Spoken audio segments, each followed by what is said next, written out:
बस यो अन्त गाई त मिसन सक्सेसफुल। अझै यो भन्दा बढी तल छ। इज्जत त जोगाउनु पर्यो। इज्जत। ल हामी चाहिँ दाउरा ओसार्दै छौँ अनि मैले बोकेको पनि खिच्न पायो भने चाहिँ अब काम गरिरहेको मान्छेले के मोबाइल समात भनेर डिस्टर्ब गराउनु होइन। पहिला अस्ति धेरै पहिला उहाँबाट ओसारेर यहाँ ल्याइएको थियो। बाँस सत्यानाश यति औलो थियो रुख उहाँ माथिसम्म। धेरै पछि स्वागत छ मेरो भ्लगमा। अनि निकै समय लाग्यो मैले आफ्नो बोलीदेखि सबै सुधार्दैछु है। अनि अब चाहिँ अलिकति फेरि प्र्याक्टिस गरौँ भिडियो बनाएर अनि कहीँ केही छुट मिस यता। मेरो चाहिँ एकदम ठुलो ड्रिम छ पछि गएर चाहिँ ट्याक्क क्यामेरा बोकेर पुरा नेपाल टुर हानेर भिडियो बनाउँदै हिँड्ने हो। त्यो चाहिँ होला 5-7 वर्षपछि पुरा होला। त्यसको लागि चाहिँ अब अहिलेबाट बिस्तारै सिक्दै जाम होइन। अनि यो एउटा जुन बुक छ अहिले मैले अगाडि राखेँ त्यो राम्रो हुन्छ अरे। मैले पढेको त छैन तर मलाई युट्युबतिर सुन्दा नि दामी लाग्थ्यो। यदि हजुरलाई चाहिँ आफ्नो बानीमा केही सुधार गर्नु छ भने र आफ्नो बानी बिहोरालाई चाहिँ अब दिनमा 1% को दरले सुधार्दै गयो भने 1 वर्षसम्म कस्तो हुन्छ त भने त्यो जान्नको लागि चाहिँ एकचोटि यो बुक पढ्नु होला, धेरै राम्रो छ। अनि एउटा सिनेमेटिक भिडियो जान्छ।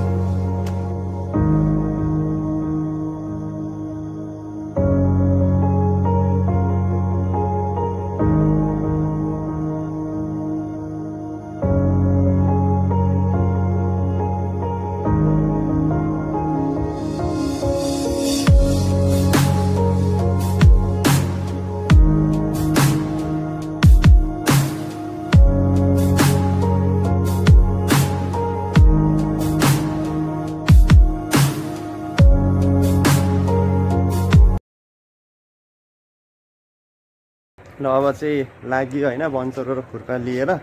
अनि एकजना आइसक्नु भयो, एकजना तलबाट आउनुहुन्छ, मम्मी पनि आउनुहुन्छ पानी बोकेर। त्यहाँ एउटा ठुलो रुख थियो, टुनीको रुख थियो अनि त्यसलाई चाहिँ 75,000मा बेच्यो कि। अनि त्यो ठ्याक्कै ढलेर चाहिँ हाम्रो बाँस पुरै सत्यानासै पार्यो। अनि त्यसको त्यो जुन काठ चाहिँ खतरा काम लाग्ने भएर अनि जुन बसेको अलि त्यहाँ बचेको हुन्छ नि त त्यो टुक्रा टुक्री हो त्यो चाहिँ काट्न लाग्यो। त्यो नै छ कि 1 ट्र्याक्टर बढी त। आज दिनभरि पनि भ्याइन्छ कि भ्याइँदैन अब हेरौँ होइन त। हामी उस्तै छौँ दाउरा काट्न जाने। यतापट्टि अब निकै राम्रो माहौल छ, सुन्तला हुँदैछ है। तरकारी आज हल्का पानी पर्ला जस्तो अवस्था छ। सुन्तला राम्रो भइरहेछ। अनि मेरो त्यो स्ट्यान्डै भाँचियो कि 650मा किनेको त फुटबल यो त्यहाँ लाँदाखेरि अलिकति सस्तो त के नै टिक्थ्यो र हल्का गरेको प्याट्टे भाँचिहाल्यो। ठिकै छ, हातबाट पनि राम्रो हुन्छ, अलिकति स्टेबल छैन भन्ने हो। रमाइलो। हाम्रो बाँस चाहिँ ढलेन, दाउरा चाहिँ यही अगाडि हो। अनि यता अझै टिप्ने भयो भने त कति छन् कति। अनि हो त्यो रुख चाहिँ साइडमा देखिरहेको चाहिँ त्यो चाहिँ ढालेको क्या। अब काट्ने यही यो दाउरा निकै धेरै छन् है त।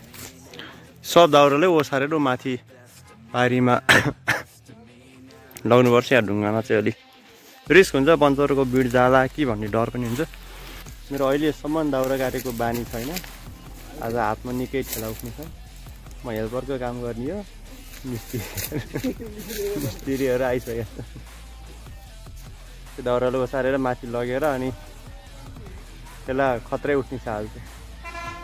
तलबाट दाउरा लिएर आएर यहाँ पहिला राखेर चिर्ने हो।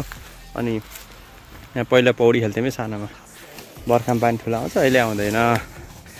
लडौला ल हामी चाहिँ दाउरा ओसार्दैछौँ। अनि हाम्रो काकु पनि तलबाट आउँदै हुनुहुन्छ। यता क्यामेराम्यान नभएर अलि फसाद पऱ्यो कि, नत्र मैले बोकेको पनि खिच्न पायो भने चाहिँ अब काम गरिरहेको मान्छेले के मोबाइल समात भनेर डिस्टर्ब गराउनु होइन। अब चाहिँ अलि थुपारियो, यति थुपारियो। अनि उता अब अङ्कलले यसो ट्याक्टुक हाल्नुहुन्छ। मम्जी पनि भर्खर आइपुग्नु भयो। अब कोही ओसार्ने कोही काट्ने। अब मान्छे हामी ओसार्नेमै पऱ्यौँ। ठ्याक्कै घाममा परेछ। अब फेरि पानी खानु पऱ्यो, पानी होला।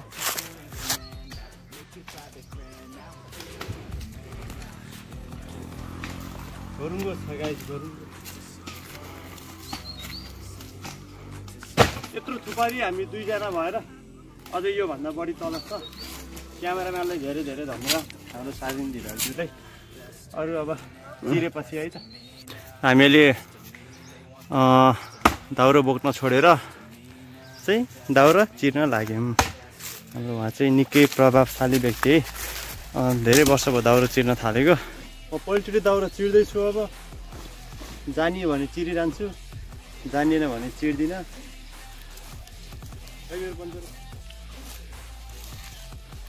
ल हाम्रो विशालजीले पञ्चर लिनु भएको छ ल हेरौँ अब विशालको कस्तिको खुबी छ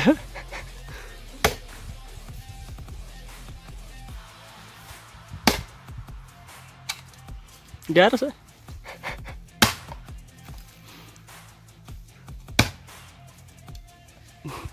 ल उहाँले हार मान्नु भएको छ मैले खतरा दाउरा चिरेँ म ओसारै बस्ने हो छाडकाट देखिएन ज्यान भरे क्यार्नु मेसो नभएपछि होइन गाह्रो छ बिचरा गाह्रो पर्छ ल पसिना पसिना भइसक्यो यहाँ भर्खर 11:15 बज्यो अब 4-5 बजेसम्म हो त्यो मैले चिरेको दाउरा भएन नि रे चिरेका लास्ट आएर चाम्रो छ है रे भन्छ मैले गतिले दाउरो छाने रहेछु तर नचिर्या रहेछ हुन त चिर्यो तिमीले काटेको भयो जान खाने त मैले जाने छैन त्यही भएर समस्या त्यहाँ हुन्छ कि आज त म कालै भएको छु डढेर अब चाहिँ रेस्ट गर्दै गरिरहेको छु बिस्तारी म चाहिँ ओसारिरहेको छु अनि तल चाहिँ मम्मी र एकजना अङ्कल हुनुहुन्छ अनि हाम्रो दाउरा चिर्न चाहिँ उहाँ एक्सपर्ट भएर उहाँले चिरिरहनु भएको छ अहिले अनि लगभग 1 ट्र्याक्टर दाउरा चाहिँ होला यहाँ अब तल अझै पनि दाउरा छ कि त्यति नै छ अब हेरौँ आज भ्याइन्छ भ्याउनु त अलिकति 1-2 जना मेन पावर चाहिँ कम भएको थियो आज भ्याइन्छ होइन त भ्याइन्छ होला भन्ने यो हेरौँ के हुन्छ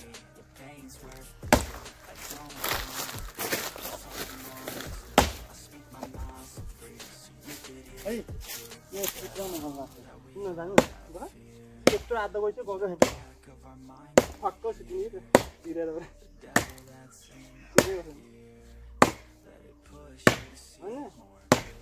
अरू त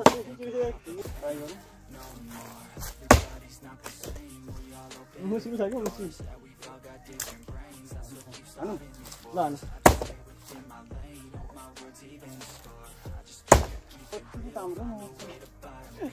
चाम्रो छ त नि जसिनै गर्थ्यो बस यो अन्त गाई त मिसन सक्सेसफुल त्यस कामको हेल्प चाम्रो थियो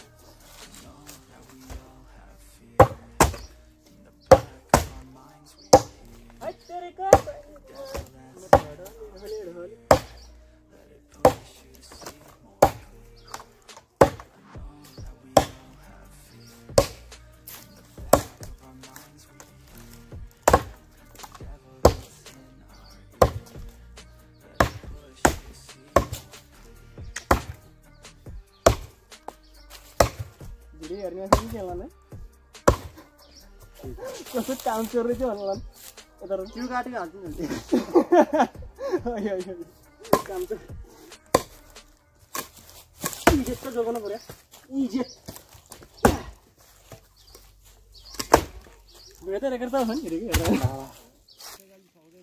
र यति बेला हाम्रो खाजा खाने समय भइसकेको छ त्यति बेला अलिकति समय मिलेन खाजा बनाउन म र मम्मी गएका थियौँ मम्मीको हातमा अलिकति चोट लागेको थियो त्यही भएर 2 जना गयो अनि खाजा बनाएर लिएर आएर सबैजना भएर खाजा खाएर फेरि हामीले हाम्रो काम कन्टिन्यू गर्यौँ खाजा पनि खाइयो खाजा बनाउन गएको भिडियो बनाइएन किनभने यहाँ माहौलै त्यस्तो पर्थ्यो कि हल्का मिनिमम के मिनी एक्सिडेन्ट पर्यो त्यही भएर त्यो माहौल बनेन अनि घर खाजा खाएर आइयो दाउरा चाहिँ अब निकै चिर्नु भएको रहेछ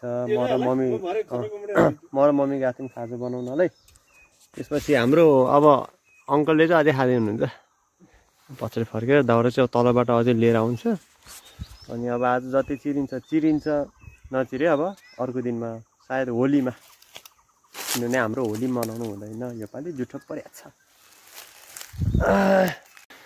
पहिला अस्ति धेरै पहिला उहाँबाट ओसारेर यहाँ ल्याइएको थियो, यहाँबाट ओसारेर माथि लगियो, त्यो त अझै कति धेरै थियो। अझै यत्रो यता छ, यत्रो यता छ, यतै छ, यता पनि छ। अनि यहाँ चाहिँ किन चिर्न हुँदैन भन्दाखेरि यहाँ पत्थरमा चाहिँ वनचरा लागेर वनचराको धार जान सक्छ भनेर माथि लगेर चिर्या हो। ठुला ठुला मुढा छन्, गाह्रो छ। अरू बाँस सत्यानाश, यति औले थियो रुख ए उहाँ माथिसम्म। सो आजलाई भिडियो यति, भिडियो बनाउन सकिएन, पाइएन पनि, भ्याइएन पनि, काम गर्न आएको मोबाइल लिएर बस्ने कुरा भएन। अनि गर्मी भयो अहिले फेरि यति त ओसारी है, अहिले थिएन यति। अनि उहाँ यो वनचरा अड्किने के साह्रै चाम्रो, अलि पहिला काट्न पाएको भए फ्याटी हुन्थ्यो। पहिला अब यता त्यस्तै भयो। अनि भिडियो पुरा हेरिदिनु भएकोमा धेरै धेरै धन्यवाद। र भिडियोलाई like, comment, share and subscribe गर्नु होला। र यस्तो भिडियो फेरि म लिएर आउँछु होइन त, भोलि पछि आउँदैछु।